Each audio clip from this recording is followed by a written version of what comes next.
innovation is a carpooling system, which is basically student-led. So it's for particularly like after-school activities that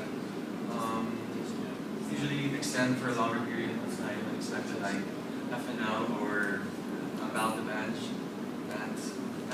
which usually ends at like 7 o'clock. And so since it's student-led, our audience is people who live in the same district or area, meet near each other, people who go home at the same time, and people who organize after-school events that also keep track of the high school community. And so why are we doing this? In our own way, reduce individual cars that come out of ISM and minimize ISM's ecological footprint in the environment. And so how are we supposed to do this? We think that it's more efficient for like the management of these events, like management of FNL, which are student ambassadors, and management of BOB, which is BOB committee.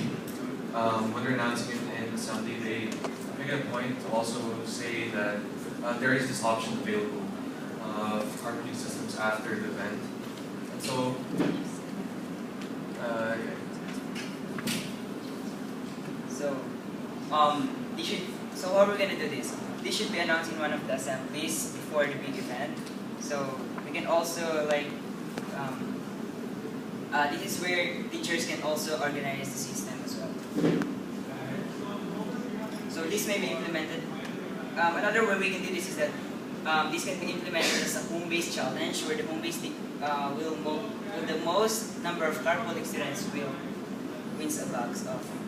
Yeah. So a listing system for every area of village subdivision, where people can just sign their names prior to the day of an actual event to notify people who will actually be conducting the carpooling at the particular event. So lists can be their very own Google Drives, Google Drive system for those carpooling system, and even if possible